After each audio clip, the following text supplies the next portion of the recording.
There are a lot of rumors around crypto and quantum computing, and will quantum devalue all the crypto coins and everything like that?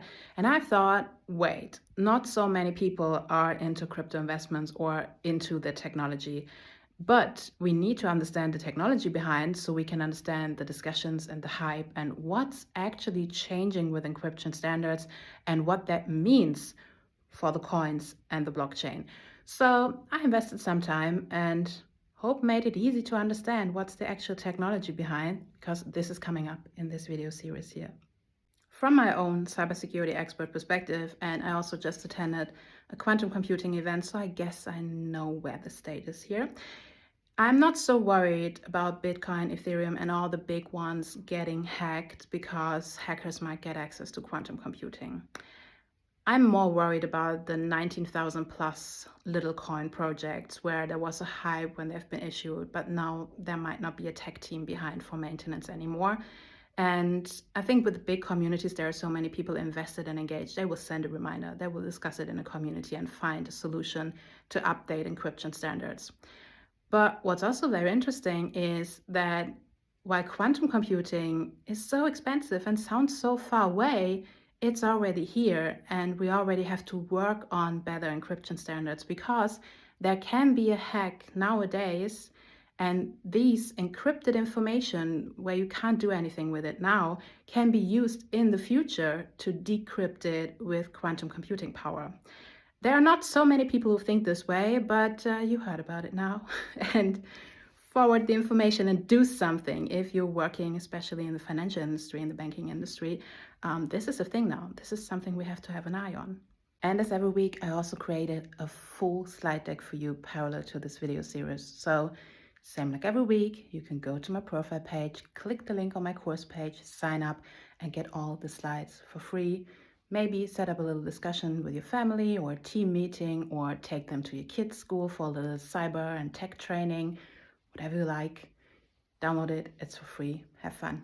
The main idea behind the blockchain and the first crypto coin, that was Bitcoin, was that we should be able to transfer some kind of money directly without the authority in between. So no bank, no clearinghouse, no whatever. We directly transfer something, and then we also have a transparent overview of all the transfers. Like, this is mainly what it's about. Everything's super transparent for the people, at least the people who take part in the system. With many technologies, it's like when you say the keyword like blockchain, a lot of people are like, no, I don't have a tech background, I don't know what to say about that.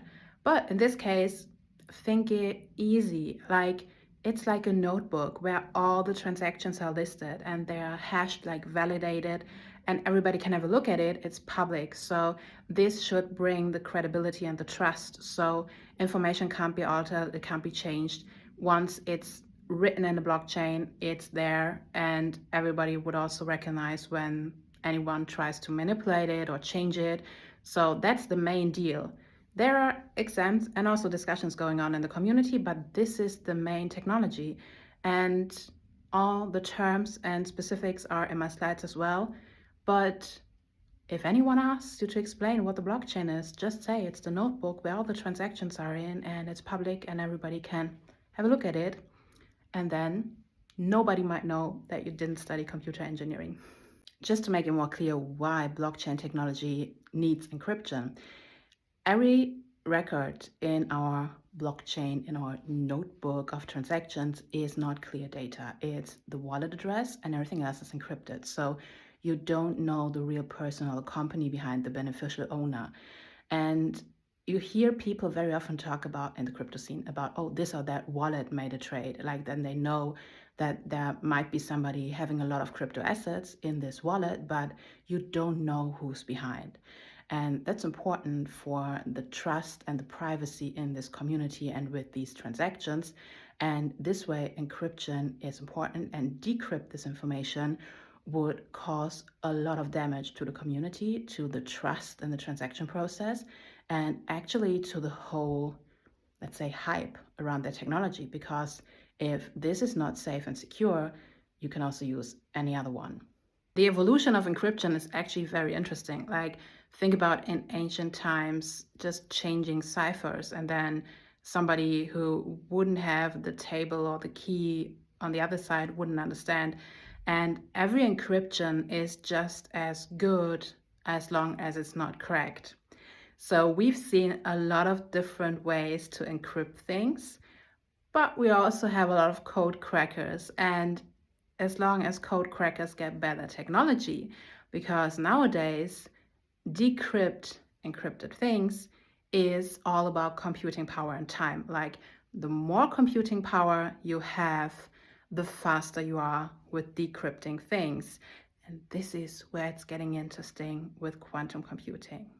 To understand this whole encryption thing, we just need some basics, so you know the terms. Think about a digital signature that validates your identity. You might have done that before. Think about the public key as your address. Think about a private key, like a secret password that you use in combination with a public key with the address. Then it makes sense and encrypts something or decrypts something. And think about hashing or hashes, like giving something a fingerprint. Like we human beings, we are born with it. But when you have a file or you have a virus, we also use it in cybersecurity, you give it a hash, like you give it a fingerprint, and then you can compare all the others against it and oh, it's the same or it's a different one. This is actually what it means. Not that complicated, or? Nowadays, there are more than 20,000 crypto coins. And back in 2020, there have been more than 5,000. And in 2009, it was one. It was Bitcoin on its own unique blockchain. And this might cause a problem that we also see in the software open source world, because if everything's public and everything belongs to the people, who's responsible and who's taking care? And some of these coins we see nowadays, there's a lot of hype and a lot of media attention around it when they issue, but who covers the maintenance and who makes sure that all these different technology setups, what they are also safe, secure, maintained, and follow the latest standards also when it's about encryption? Do you know that the coins and this whole investing thing is actually not the most interesting part in crypto? The interesting part is when you have a look at the coin and then you see what the technology behind is made for. Because some of them have a very interesting purpose and want to make things faster and more efficient and easier. But unfortunately, because this is so nerdy, it's never picked up in the media. So you have to do your own research. And no matter if you invest or not, but this is the interesting part in crypto. It's so cool to know that back in 1980, there have been theories and theoretical tests about quantum computing, because physicists thought that this technology in the future can be used to make things faster and easier and just speed everything up a bit. What was the early computers back in the days? And nowadays, we are talking about who buys a quantum computer, which university gets the budget, what companies are offering quantum computing services. Isn't that crazy? That just 45 years from a theory, maybe a paper written at a university, to reality and our future. Our computers nowadays, we have 2025, but still are working with bits. And a bit can be in a state of 1 or 0. Think of a light switch, like on or off. And quantum computers are working with qubits, and they can have the state of 1 and 0 at the same time. And they are very often symbolized as something like a spider web. So a lot of things going on at the same time, a lot of power. And the more computing power we have, the easier and the faster it is to solve a problem. So if you would give the same problem to a computer or to a quantum computer, you have a light speed change of time where the problem is solved. And then there's also the thing about, what if we use AI on quantum computers? That would be an interesting evolution of this whole thing as well, but just wanted to give you the basic functionality here. So think of the computer, the old school computer, as something like a lot of light switches with the ones and the zeros communicating. And think about the quantum computer as this fancy spider web, doing a lot of things at the same time, multitasking all the time. Quantum computers are super expensive. Like, think of 10 million for one, but better plan with $50 million. So there are not so many people who will have their own, and even not so many institutions because, yeah, money. But even years ago, when I visited MIT labs, I saw first startups coming up, and they are growing now, who offer quantum as a service. So you don't need an own quantum computer to use quantum computing power. You can book the slots. Same like with different software, with different other solutions with AI. And the only thing we have to be very careful is when access to this computing superpower gets in the wrong hands. So there's a duty for the quantum as a service providers to be very, very careful with their security checks and be very careful with deciding who is a real business partner and who has something strange and illegal in mind. Pure fact check: is quantum computing a risk for the blockchain technology, and with that for crypto and all the coins and investments? Yes, it is. It's one of them. There's a whole list of risks that you have when you step into everything you can make money with. Should somebody take care about it now? Yes, definitely.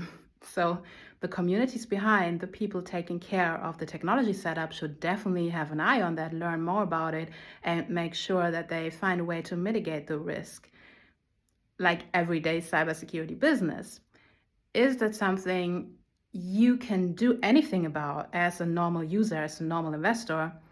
Not much. Like, you can do your research, like every time you invest in something, and expand it to not just do your research from the money and business side, but also do your research from the technology side and double check if there's still a team behind, if they make a good impression, if they have some skilled cybersecurity people, and you have the feeling that they can keep your investment safe and secure also over a longer time. Like, if you want to hold a coin for 10 years, make sure that even in 10 years, there's still a team behind, because it's a lot of work. Like, cybersecurity is not so easy nowadays, and there's a lot of everyday work 365 days a year, and you want to make sure somebody takes care of it.